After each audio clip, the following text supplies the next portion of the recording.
बिस्मिल्लाहिर्रहमानिर्रहीम। नाज़रीन अस्सलाम वालेकुम, मैं हूँ इमरान वसीम। नाज़रीन आज 15 अक्टूबर है, दिन है जुम्मतुल मुबारक का। सबसे पहले उन दोस्तों से दरख्वास्त जिन्होंने अभी तक हमारा चैनल सब्सक्राइब नहीं किया वो चैनल को सब्सक्राइब भी कर लें और बेल आइकॉन का बटन भी ज़रूर प्रेस करें। नाज़रीन इस्लामाबाद हाई कोर्ट ने एवनफील्ड रेफरेंस में मरियम नवाज़ और कैप्टन सफदर की अपीलों पर 13 अक्टूबर की समाअत का तहरीरी हुक्मनामा जारी कर दिया है। अदालत की जानिब से जारी किए गए इस तहरीरी हुक्मनामे में 3 बड़ी अहम चीज़ों की निशानदेही की गई है।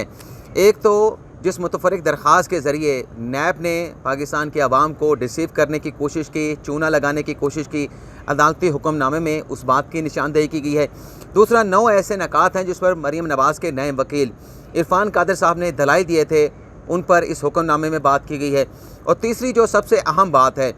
इरफान कादर साहब ने 13 अक्टूबर को जो दलाइल दिए उन दलाइल में गलती क्या थी उसकी भी इस अदालती हुक्मनामे में निशानदेही की गई है। और उस गलती पर नैब के वकला का क्या कहना था उस पर भी इस तहरीरी हुक्मनामे में बात की गई है। आज के इस प्रोग्राम में इस तहरीरी हुक्मनामे का जो मतन है वो आसान अल्फाज के साथ आप नाज़रीन के साथ हम शेयर करेंगे। नाज़रीन, ये जो हुक्मनामा 4 सफ़ात का तहरीर किया गया है 2 रुकनी बेंच के सरबरा जस्टिस आमिर फ़ारूक की तरफ से, इसके आगाज़ में ये लिखा गया है, through this instant application the applicant seek acquittal, यानी इस मुतफरिक दरख्वास्त के ज़रिए मरियम नवाज़ ने अपनी अदालत से बरियत मांगी है। आगे अदालत अपने हुक्मनामे का आगाज़ कुछ इस तरह से करती है। इरफान कादर ने दलाइल में गुजारिशात पेश की कि उनके दलाइल सिर्फ मुतफरिक दरख्वास्त तक महदूद नहीं होंगे, बल्कि इरफान कादर साहब ने कहा इस मुतफरिक दरख्वास्त से हट कर वो अपने एडिशनल मारूज़ात और गुजारिशात भी अदालत के सामने पेश करेंगे। दूसरा नुक्ता जो अदालत ने इरफान कादर साहब के दलाल के हवाले से जिसका जिक्र किया है उसमें अदालत ये कहती है कि फ़ाज़िल वकील यानी इरफान कादर का जिक्र हो रहा है। इस मुकदमे में फ़ाज़िल वकील का ये कहना था कि इस मुकदमे में कोई शवाहिद मरियम नवाज़ के ख़िलाफ़ पेश नहीं किए गए। रेफरेंस दायर करने में संगीन गैर कानूनी इक़दाम उठाए गए। रेफरेंस की तैयारी और तकमील में नैब कानून का जो सेक्शन 18 है उसे नैब चेयरमैन की तरफ से मद्देनज़र नहीं रखा गया। तीसरा पॉइंट, इरफान कादर ने दलील दी कि चेयरमैन नैब सुप्रीम कोर्ट की ऑब्जर्वेशन की रोशनी में रेफरेंस दायर करने के मजाज नहीं थे। ये जो इरफान कादर साहब यहाँ पर बात कर रहे हैं, मैंने जब 13 अक्टूबर को समाअत हुई थी उस रोज़ भी मैंने बात की थी, इसकी मुकम्मल मैंने जो है वो तफसीलात शेयर की थी। इरफान कादर साहब ये बात इसलिए कर रहे हैं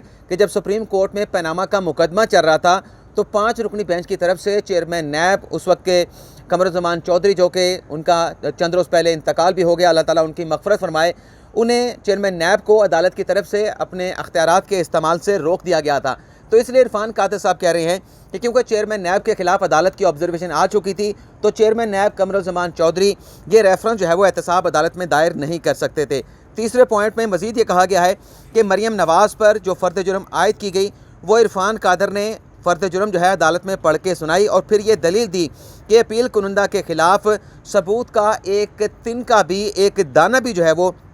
नैब की तरफ से अदालत में पेश नहीं किया गया। चौथे पॉइंट में अदालत ने कहा है कि इरफान कादर साहब अपने दलाइल में ये कहते हैं कि मरियम नवाज़ पर नैब के सेक्शन 9A5 का इल्ज़ाम लगाया गया जो साबित नहीं हो सका, क्योंकि इस सिलसिले में सेक्शन 9A5 का इल्ज़ाम साबित करने के लिए जो दस्तावेज़ात पेश की जानी थी वो दस्तावेज़ात नैब की तरफ से पेश नहीं की गई। ये नाज़रीन चौथा नुक्ता हो गया। लेकिन यहाँ पर मैं एक और चीज़ भी ऐड करना चाहूँगा। ये जो मुकदमा बनाया गया था नवाज शरीफ, मरियम नवाज़ और कैप्टन सफदर के ख़िलाफ़, मरकज़ी मुलज़म तो नवाज शरीफ थे और इल्ज़ाम ये लगाया गया था कि उनके जो असासे हैं वो उनकी आमदन से ज़्यादा हैं। और आम आदमी भी ये समझेगा कि इल्ज़ाम जो लगाया गया है नैब ने कोई हिसाब किताब बनाया होगा कि नवाज शरीफ साहब के इतने असासे थे, उनके 2 अरब के असासे थे, लेकिन उनकी जो आमदन थी वो 50 करोड़ थी। लेकिन हैरत की बात है कि एहतसाब अदालत ने फ़ैसला सुनाया, लेकिन पूरे फ़ैसले में नैब की तरफ से कोई ऐसा डॉक्यूमेंट जो है वह एहतसाब अदालत में पेश नहीं किया गया था जिससे ये साबित हो सके कि उनके असासे कितने थे और उनकी आमदन कितनी थी। ये लकूना इस जजमेंट में मौजूद है और उस पर बहुत सारे यूट्यूबर्स भी बात कर चुके हैं। वकार मलिक साहब भी, जो कि एक नामवर यूट्यूबर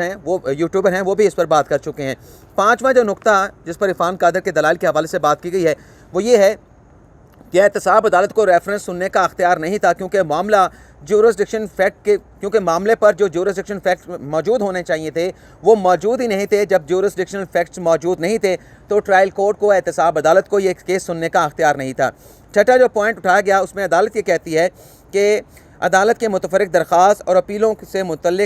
के मेरिट के मुतल्लिक सवाल पर। यानी अदालत ये कह रही है कि जब हमने ये सवाल पूछा जो मुतफरिक दरख्वास्त मरीम नवाज़ और जो अपीलें दायर की गई हैं उसके मेरिट से मुतल्लिक, तो फाजिल वकील इरफान कादर ने जवाब में दलाइल में कहा कि मुतफरिक दरख्वास्त पर फैसला एहतसाब अदालत के ख़िलाफ़ अपीलों का फ़ैसला भी कर देगा। यानी इरफान कादर साहब अदालत में ये इंसिस्ट कर रहे थे कि अगर अदालत सबसे पहले इस मुतफरिक दरख्वास्त पर समाअत कर ले और इस मुतफरिक दरख्वास्त पर जो फ़ैसला आएगा उससे जो मेन अपीलें हैं जो एहतसाब अदालत के फ़ैसले के ख़िलाफ़, कन्विक्शन के ख़िलाफ़ दायर की गई हैं, उससे भी इस सारे केस का फ़ैसला हो जाएगा, जिसका नतीजा इरफान कादर साहब ये कहते हैं, अदालत अपने हुक्मनामे में लिख रही है, जिसका नतीजा अपील कुनूंदगान मरीम नवाज़ कैप्टन सफदर की बरियत की सूरत में निकलेगा। 7वां पॉइंट, काबिल समाअत होने के नुक्ते पर मारूज़ात में फाजिल वकील ने कहा कि CRPC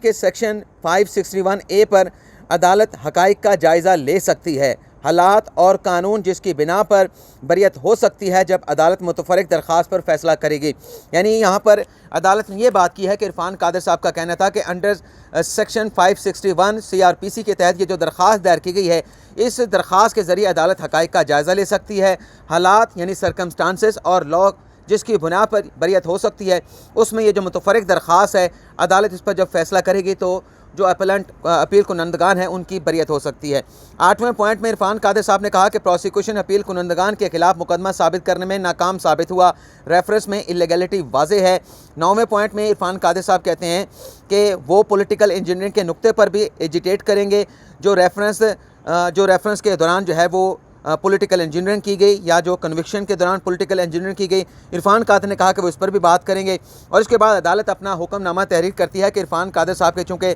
दलाइल मुकम्मल हो गए हैं, लेकिन उनके दलाइल मुकम्मल होने के बाद ये जो गलती की मैंने बात की है कि उनके आर्गूमेंट्स में एक गलती की अदालत ने निशानदेही की है जिस पर नैब ने भी बात की है, तो अदालत यहाँ पर वो बात कर रही है। अदालत कहती है कि इरफान कादर साहब के दलाइल मुकम्मल हो गए, लेकिन बात ये नोट की गई है कि जो दलाइल दिए गए मुतफरिक दरख्वास्त में जो बातें की गई उनसे हटकर जो है वो इरफान कादर साहब ने दलाइल दिए हैं, rather pertaining to the merit of the appeal. यानी मुतफरिक दरख्वास्त से हटकर जो अपीलें मरीम नवाज़ कैप्टन सफदर की तरफ से दायर की गई उनके मेरिट से मुतल्लिक जो है वो इरफान कादर साहब ने दलाइल दिए। आगे अदालत ये कहती है कि मुतफरिक दरख्वास्त पर नैब को नोटिस जारी किया जाता है और नैब के वकला ने अदालत में ही उस नोटिस को एक्सेप्ट कर लिया और नैब के वकला का इरफान कादर के दलाइल पर यह कहना है कि जो दलाइल दिए गए अपील कुनंदगान के वकील की तरफ से वो अपीलों के मेरिट से मुतल्लिक है। अब इस पर इरफान कादर साहब ज़्यादा बेहतर जानते हैं। जो दरख्वास्त में उन्होंने लिखा मुतफरिक दरख्वास्त में, जिसमें शौकत अज़ीज़ सिद्दीकी साहब का जिक्र किया गया, जैसे शौकत अज़ीज़ सिद्दीकी का जिक्र किया गया, जिसमें जनरल फैज़ हमीद साहब का जिक्र किया गया। और अब इरफान कादर साहब बेहतर बता सकते हैं कि उन्होंने इन सारी बातों को अदालत में क्यों टच नहीं किया और वो अपील के मेरिट पर बात करते रहे, लेकिन बज़ाहिर ये गलती नज़र आ रही है। इसके बाद अदालत ने कहा कि जो सीएम अपील नंबर 349/2021 नैब की तरफ से दायर की गई, जिसमें नैब ने कहा कि इस केस की रोज़ाना की बुनियाद पर समाअत की जाए, रोज़ाना इस केस को सुना जाए, और उस मुतफरिक दरख्वास्त में नैब ने इस्तदा की है कि 30 रोज़ के अंदर रोज़ाना केस सुनकर इस केस का फ़ैसला किया जाए। यहाँ पर नैब की जो गलती, नैब ने जो डिसीव करने की कोशिश की पाकिस्तान के अवाम को, उस पर अदालत बात करने जा रही है। अदालत ये कहती है कि इस दरख्वास्त के ऊपर नैब का मौक़िफ़ सुन लिया और नैब का मौक़िफ़ ये था कि ये अपीलें 2018 से ज़ेर इल्तवा हैं और नैब जिस कानून का हवाला दे रहा है कि 30 रोज़ में अदालत को फ़ैसला करना चाहिए वो ट्रायल कोर्ट से मुतल्लिक है। और 6 अक्टूबर को जो इस केस की आखिरी समाअत हुई थी, उस समाअत के रोज़ इरफान कादर साहब ने नैब की ये जो मुतफरिक दरख्वास्त है उसे मुस्तरद करने की इस्तदा की थी। और अब अदालत अपने हुक्म की तरफ आ रही है, डायरेक्शन की तरफ जा रही है। जो नैब की मुतफरिक दरख्वास्त दायर की गई है उसमें नैब ये कहता है कि नैब कानून के सेक्शन 16A के तहत ये मैंडेट देता है ट्रायल कोर्ट को कि 30 रोज़ के अंदर जो रेफरेंस दायर किया जाता है, 30 रोज़ के अंदर उस रेफरेंस पर समाअत को कंक्लूड करके फ़ैसला कर दे। लेकिन रोज़ाना की बुनियाद की समाअत करने वाली जो बात इस्लामाबाद हाई कोर्ट में नैब की तरफ से की गई है, ऐसी कोई मतवाज़ी प्रोविज़न जो है वो कानून में मौजूद नहीं जो अपीलों से मुतल्लिक हों। यानी नैब का जो सेक्शन है 16A, अदालत ये कह रही है कि इस सेक्शन का इतलाक़ इस्लामाबाद हाई कोर्ट पे नहीं बल्कि ट्रायल कोर्ट पे होता है। इसके बाद अदालत ने नैब की ये रोज़ाना बुनियाद पर समाअत की जो दरख्वास्त है उससे मुस्तरद कर दिया और मेन जो अपीलें हैं उन पर समाअत 17 नवंबर तक जो है वो मुलतवी कर दी गई। तो ये नाज़रीन आज की हमारी तफसीलात, उम्मीद करते हैं कि ये जो हमने तफसीलात आज के अदालती हुक्मनामे के हवाले से आपके साथ शेयर की हैं आपको पसंद आए होंगे। आपके फ़ीडबैक का इंतज़ार भी रहेगा। इजाज़त चाहूँगा। अल्लाह हाफ़िज़।